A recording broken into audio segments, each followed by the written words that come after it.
I'd like to start by acknowledging the Dja Dja Wurrung people as the traditional owners of the land that we're on today. I'd like to acknowledge elders past, present, and also acknowledge that sovereignty was never ceded and that this always was and always will be Aboriginal land. So the purpose of today's session is to equip you with some foundational knowledge of the sex industry, the legislation that regulates it, the stigma and discrimination associated with sex work, and also some recommendations for how you can engage in sex worker-friendly and non-stigmatising practice. As mentioned, my name's Emma. I'm a peer health educator. I've worked in the sex industry primarily as a brothel-based sex worker for the last 6 or so years. I have a background in OT and community mental health. RhED is a statewide program of Star Health, which is currently amalgamating to become Better Health Network, just to confuse you all. We provide education, support, advocacy, case management services for sex workers. RhED also supports the broader sex industry, including auxiliary workers, owners, managers, clients, family, friends, and we also provide training, community education, and secondary consults to the wider community. So the principle that underpins all of our work is that sex work is work, meaning that it's a legitimate occupation chosen by those who do it. Like other occupations, sex work is neither inherently exploitative nor empowering. It's the conditions of criminalisation, cultural attitudes and stigma that make sex work a dangerous, potentially dangerous and sometimes isolating occupation. So put your hand up if you've ever worked with a sex worker. Okay, yeah, pretty good, maybe almost half. I'll now ask everyone to put your hands up. Thanks. So I think this is actually more representative of who's worked with a sex worker. Unfortunately, the stigma that exists forces us to lie about our work. You definitely will have come across a sex worker in your practice, you just probably don't know it. What is sex work? We have a pretty broad definition of sex work at RhED. That's the provision of sexual services, sexually explicit entertainment, sexually explicit content for reimbursement in the form of capital goods or in-kind services. Types of sex work include but are not limited to full-service sex work such as escort work or brothel-based sex work, sexually explicit entertainment such as stripping or topless waitressing or waitering, online content creation such as OnlyFans, as well as porn, erotic massage, and many more. The typologies of sex work are ever evolving and will always be contingent upon time and place. So, for instance, some of the newer forms of sex work, such as online content creation, exist because of the internet technologies that we have today. And also the COVID-19 pandemic really amplified online sex work when it was illegal for in-person sex workers to see their clients face-to-face, and so many moved their businesses online. So who are we? Sex workers are often stereotypically thought of as lower SES cis women. And although this demographic constitutes a portion of the industry, the reality is that sex workers are incredibly diverse. Sex workers are trans and gender diverse, students, parents, temporary or permanent migrants, First Nations people, people with disabilities, people with varying levels of education and from varying social economic statuses. In short, people who work in the sex industry are incredibly diverse, which is not dissimilar to most other industries. So why do people do sex work? The reason people choose to work in the sex industry, the reasons, are very varied, like the workers themselves. So, like other industries, people choose to work in the sex industry because the work itself and the conditions of employment suit them. So everyone looks for something different when considering when, where and how to work. Those that choose sex work might be drawn to the flexible hours, the lower barriers to entry. They might be passionate about the work, which is really often overlooked. Or they might like that they can work in the industry once a week on top of another job to save for a particular goal. So an example of this, international students with visa conditions relating to how many hours of work they can undertake per week might find working in the sex industry advantageous because they have a higher potential earning per hour. And that means they can abide by their visa conditions and also pay for their very expensive courses. Similarly, a parent might choose to work in the industry due to the flexible hours and ability to earn a higher income per hour than other roles. I've worked with a mum from regional Vic who would come down every second weekend and just work flat out for a weekend and then go spend 2 weeks at home with her kids. So different things work for different people. Which leads me to regional Victoria. There are only a few licensed brothels, 3 in Geelong, 1 in Shepparton, and there's only 2 sexually explicit entertainment venues, again 1 in Geelong, 1 in Shepparton. There are many unlicensed brothels and erotic massage parlours around regional Victoria, however. We don't have a lot of concrete information about exactly where these are located. However, if you do a quick search on Lecanto, you can see that there are a lot of venues that sex workers are working from regionally. As you can appreciate, it can be really difficult to gather data on sex workers because often sex workers aren't out about their work due to the stigma and discrimination that most of us face. A lot of independent escorts from around Australia and internationally will go to regional hubs and work for a long weekend or a week from an Airbnb or hotel. And also, regionally based escorts will go to other towns to avoid bumping into people they know or will work interstate. Many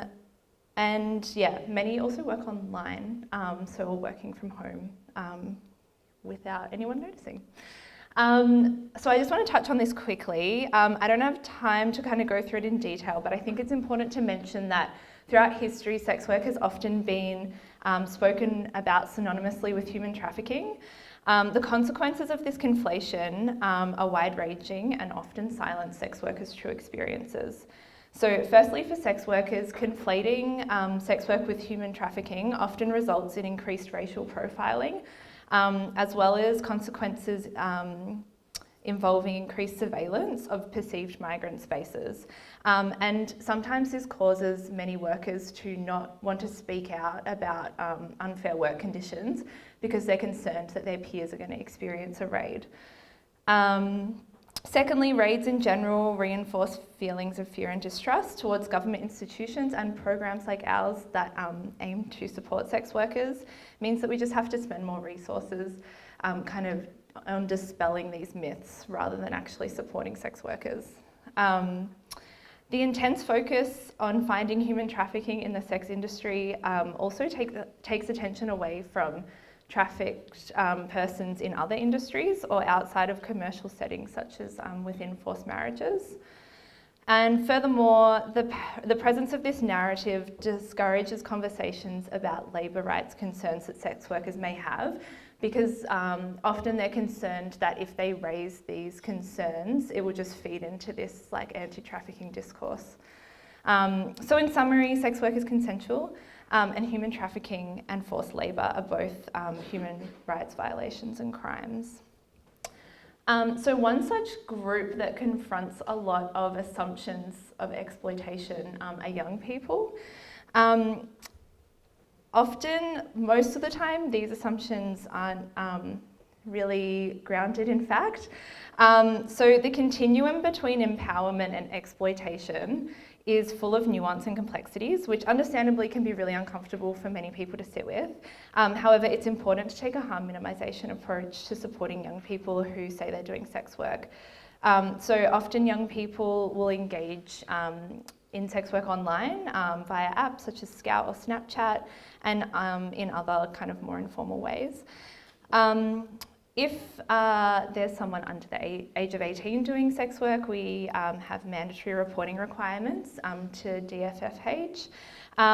However, often they will still encourage a harm minimisation approach, and this could involve safety planning such as conversations around privacy, screening clients, safer drug use, having a check-in buddy.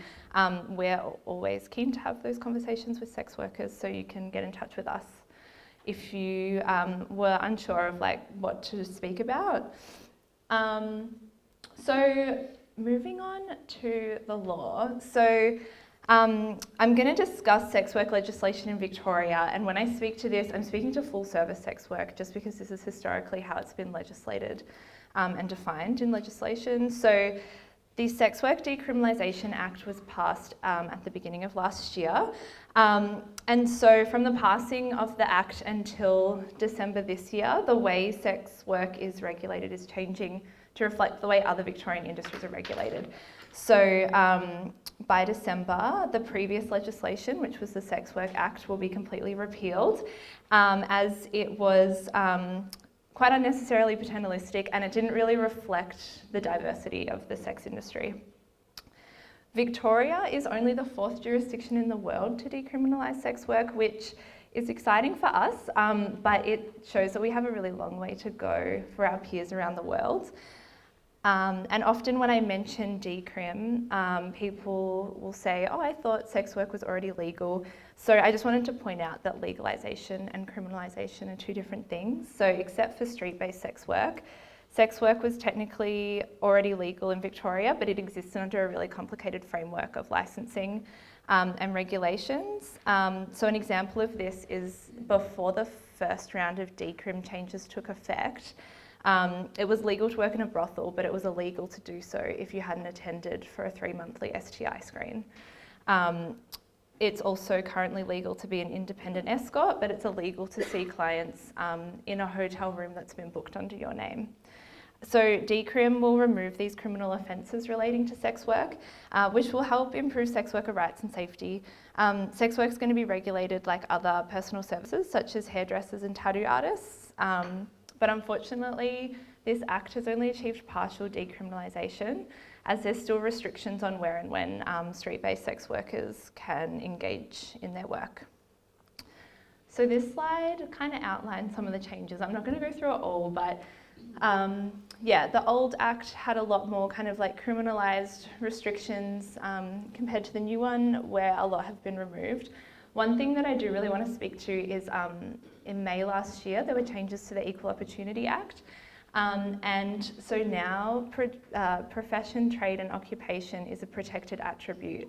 And this was included largely to protect sex workers with the rollout of decrim. So it means that in an area of public life, it's now going to be illegal to discriminate against sex workers because of their job. I am under no illusion that it's actually going to stop happening. I think sex workers will still be discriminated against, but at least there are now kind of ways that they can follow that up through the Victorian Equal Opportunity and Human Rights Commission, if that's something they have the energy to do. So the criminalisation of sex work not only impacts sex worker rights and safety, but it perpetuates stigma and discrimination.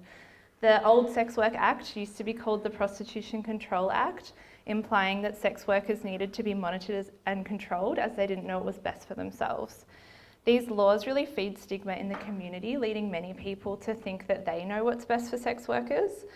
And it's important to point out that the inequalities of a licensed or partially criminalised system often play out along lines of race and class. So those most likely to bear the brunt of stigma and discrimination, or historically to get police attention, are often already marginalised, such as racialised groups, queer and trans workers, street-based workers and people who use drugs. Legislation can also really impact our views on morality. If we think about drugs, for example, the legalisation of some drugs, such as alcohol, really makes us see alcohol in a particular way in compared to use of other drugs. So it has a really big impact on community attitudes as well. So now getting on to stigma, I'm going to speak to some of the common experiences of stigma that sex workers confront. But first I just want to share this statistic with you. So the University of New South Wales Centre for Social Research in Health found while they were researching sex work stigma, in 2020 that 91% of sex workers, and there were 647 surveyed, reported an incidence of negative treatment by health workers in the previous 12 months. And I'm not shocked by that statistic, but I kind of hope that some of you are. This includes 24% that indicated that this often or always happened. So a lot of sex workers are avoiding, having their health needs met because of this, the anticipation of this stigma. So it's important that we create really safe spaces, as has been a theme of this conference, for sex workers so that they can have the same access to healthcare as everyone else. So some of the common experiences of stigma are assumptions about poor sexual health literacy, when studies have shown that sex workers have high rates of condom use and low rates of STIs when compared to the general population. Also assumptions of poor mental health, or when a sex worker does have one or more mental health conditions, it can be assumed that sex work is a risk rather than a protective factor. And sometimes people can really unnecessarily focus on the sex work when something else is more important to the worker.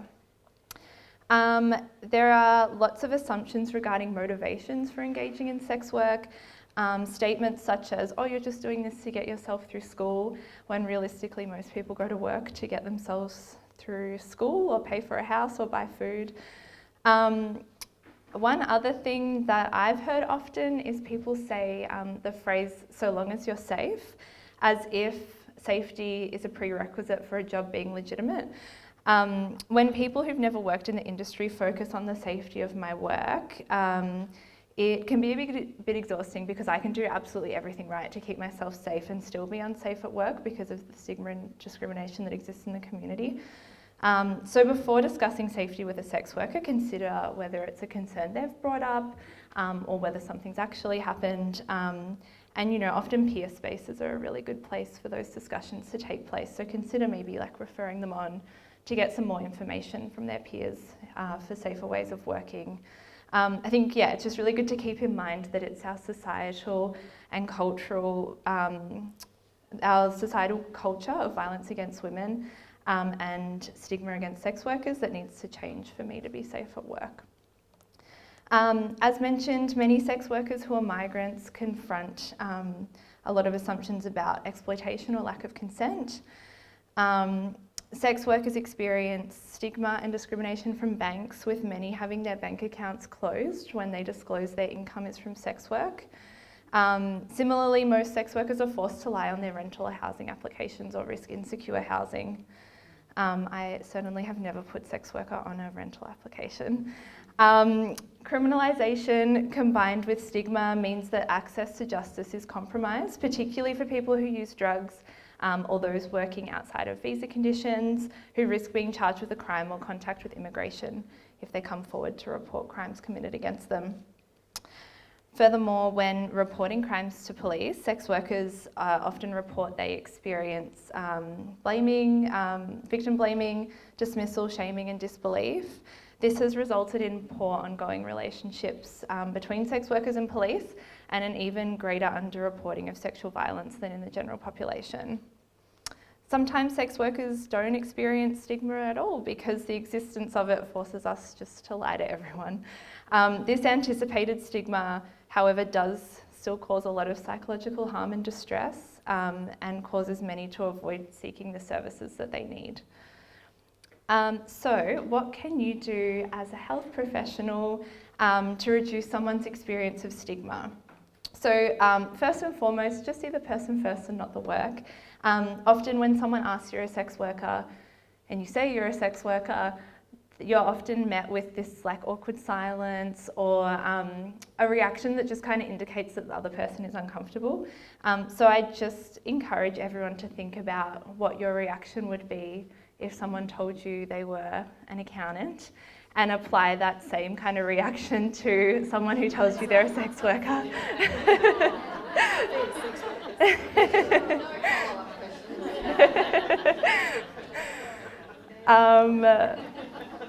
If you're referring a client who's a sex worker to another service, just try and note that service's attitudes about sex work. If they're not sex worker friendly and they have to disclose they're a sex worker for whatever reason and they have a bad experience, they're just never going to go back to that service, which is not really useful for anyone. So we have some sex worker friendly referral lists at RhED. Also, if you want to be on them, please get in touch. But we kind of have them for like mental health care, GPs. We have one for legal support and a few other miscellaneous ones. So yeah, get in touch if you're ever unsure. We love doing secondary consults. So visibility and use of inclusive sex worker language can really help sex workers feel safe and included by your service. You might have seen our little table we have out there. We have like our RhED magazine and lots of brochures, which you could always place in client-facing spaces. They have like our RhED umbrella on there, which is an international symbol for sex workers' rights. So that can just like help signal to someone that you're okay having a conversation about sex work with them. Also, educate those around you about sex work, especially that sex work is work, and that full decriminalisation of sex work is important to sex worker rights. Integrating critical frameworks into your practice is also important. Confidentiality when working with sex workers is really, really important. Ask for permission to record that someone's a sex worker, or if you have to record they're a sex worker, tell them that you're going to put that down. This will really strengthen your therapeutic relationship. They might have felt safe disclosing to you, but they might not want it recorded for very legitimate reasons. Often it can be used against them if the wrong person ends up with the information. Never assume that a partner or a family member knows that someone's a sex worker. This can really compromise their safety and support networks. And when it comes to supporting a client with interactions with the justice system, it's important to be aware that sex workers have really legitimate concerns with their interactions with police.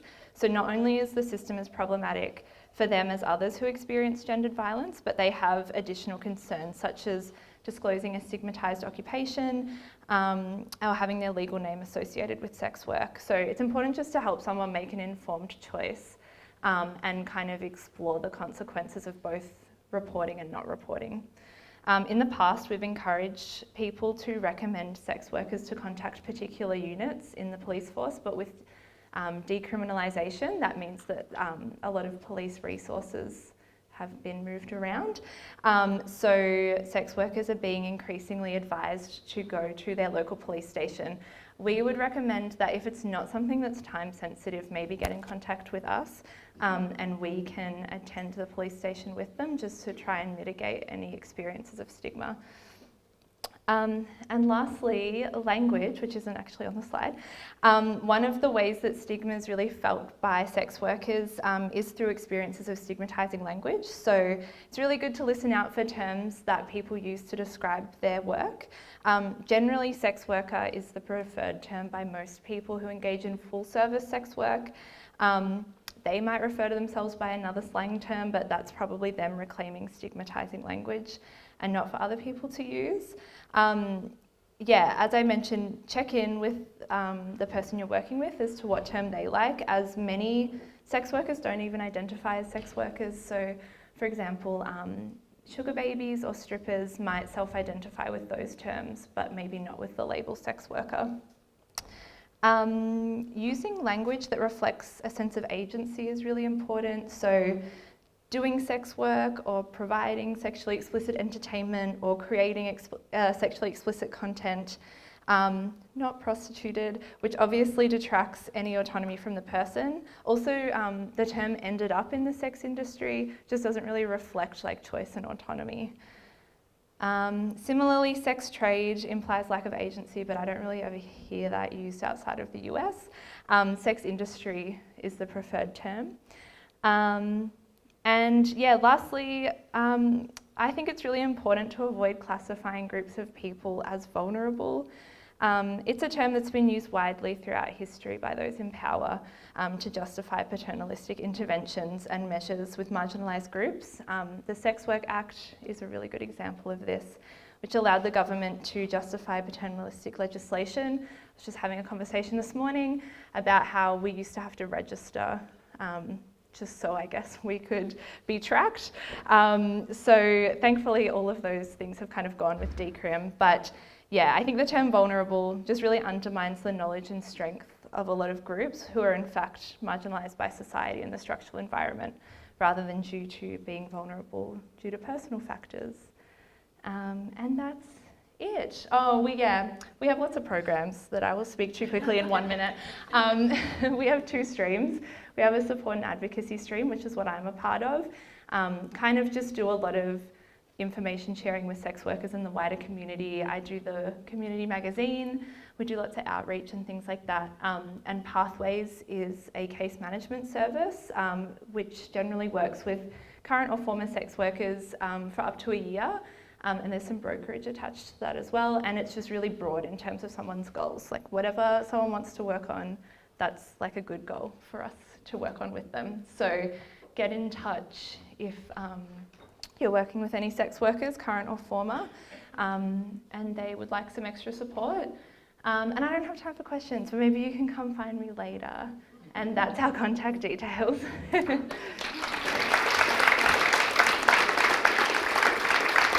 Thank you.